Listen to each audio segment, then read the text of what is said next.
ನಮಸ್ಕಾರ, ನನ್ನ ಚಾನಲ್ ವೀಕ್ಷಕರಿಗೆ ಸ್ವಾಗತ. ನಾನು ಈ ದಿನ ಕಷಾಯ ಮಾಡೋದು ಹೇಗೆ ಅಂತ ತೋರಿಸ್ಕೊಡ್ತೀನಿ, ಬನ್ನಿ. ಕಷಾಯದ ಪುಡಿ ಇಟ್ಕೊಂಡಿದ್ದೀನಿ, ಬೆಲ್ಲ ಇದೆ, ಕುಂಟಾಣಿ ಇಟ್ಕೊಂಡಿದ್ದೀನಿ, ನೀರು ಇಟ್ಕೊಂಡಿದ್ದೀನಿ.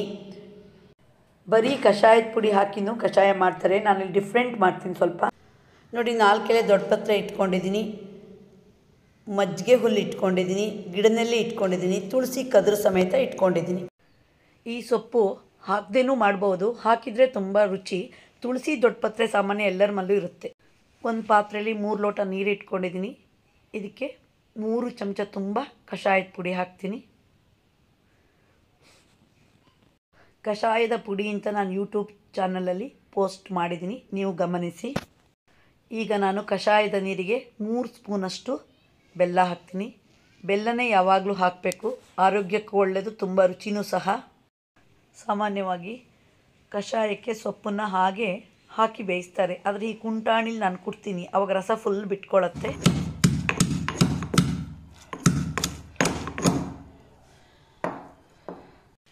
ಈಗ ಇದನ್ನು ಕಷಾಯದ ಪಾತ್ರೆಗೆ ಹಾಕಿ ಗ್ಯಾಸ್ ಹಚ್ಚಿ ಕಷಾಯಕ್ಕೆ ಇಡ್ತೀನಿ. 3 ಲೋಟ ಇದ್ದಿದ್ದು 1.5 ಲೋಟವರೆಗೆ ಬತ್ತಬೇಕು, ಅದು ಆವಾಗಲೇ ಕಷಾಯದ ರುಚಿ ಸಿಗೋದು. ಕಷಾಯ ಯಾವಾಗಲೂ ಆರೋಗ್ಯಕ್ಕೆ ಒಳ್ಳೆಯದು. ನಮ್ಮ ಮಲೆನಾಡಲ್ಲಿ ಮೊದಲಿಂದಲೂ ಹಾಗೆ ರಾತ್ರಿ ಊಟ ಆದಮೇಲೆ ಕಷಾಯ ಕುಡದೆ ಮಲಗೋದು. ಕಷಾಯಕ್ಕೆ ಪುಡಿ ಯಾವಾಗಲೂ ನಮ್ಮ ಮನೆಯಲ್ಲೇ ಮಾಡ್ಕೊಬೇಕು, ಅದು ತುಂಬ ರುಚಿ ಇರುತ್ತೆ, ಹೆಚ್ಚು ದಿವಸ ಮಾಡಿಡಬಾರ್ದು.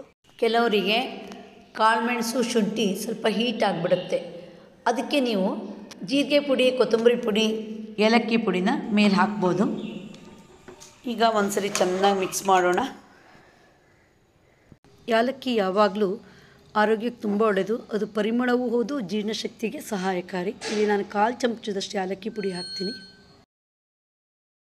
ನೋಡಿ, ಕೊತ್ತಂಬರಿ ಪುಡಿ ಅರ್ಧ ಚಮಚ ಹಾಕ್ತೀನಿ, ಜೀರಿಗೆ ಪುಡಿ ಅರ್ಧ ಚಮಚ ಹಾಕ್ತೀನಿ. ಈಗ ಕಷಾಯ ಚೆನ್ನಾಗಿ ಬತ್ತಿದೆ, ಗ್ಯಾಸ್ ಆಫ್ ಮಾಡೋಣ. ಯಾವಾಗಲೂ ಕಷಾಯಕ್ಕೆ ತಂಬು ಹಾಲು ಅಥವಾ ಹಸಿ ಹಾಲು ಇಟ್ಟಿರಬೇಕು. ನಾನು ಬೆಳಿಗ್ಗೆನೇ 1 ಲೋಟ ತೆಗೆದು ಫ್ರಿಜ್ಜಲ್ಲಿ ಇಡ್ತೀನಿ. ದಪ್ಪ ಹಾಲು ಯಾವಾಗಲೂ ಕಷಾಯಕ್ಕೆ ತುಂಬ ರುಚಿ ಕೊಡುತ್ತೆ. ಈಗ ನಾನು ಈ ಹಾಲನ್ನು ಒಂದು ಪಾತ್ರೆಗೆ ಹಾಕಿ ಕಾಯಿಸ್ತೀನಿ. ಈಗ ಹಾಲನ್ನು ಪಾತ್ರೆಗೆ ಸುರಿದಿದ್ದೀನಿ, ಚೆನ್ನಾಗಿ ಕಾಯಲಿ. ನೋಡಿ, ಹಾಲು ಕಾಯ್ತಾ ಇದೆ. ಮತ್ತು ನೀರು ಹಾಲಾದರೆ ಕಷಾಯ ಅಷ್ಟು ರುಚಿ ಬರೋಲ್ಲ.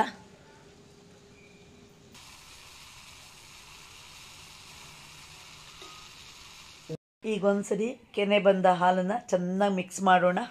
ನೋಡಿ ಎಷ್ಟು ದಪ್ಪ ಇದೆ ಅಂತ ಹಾಲು. ಯಾವಾಗಲೂ ಕಷಾಯದ ಪಾತ್ರೆಗೆ ಹಾಲು ಹಾಕಿ ಕುದಿಸ್ಬಾರ್ದು. ಈಗ ಕಷಾಯವನ್ನು ಹಾಲಿನ ಪಾತ್ರೆಗೆ ಹಾಕಿ ಸೋಸೋಣ.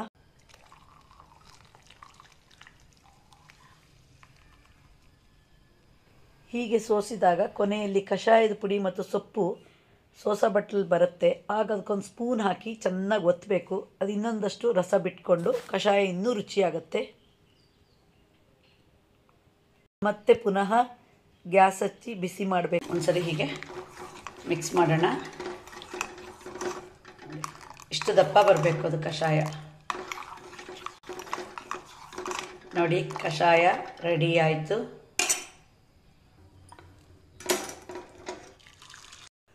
ಇಷ್ಟು ದಪ್ಪ ಬರಬೇಕು ಕಷಾಯ ಯಾವಾಗಲೂ.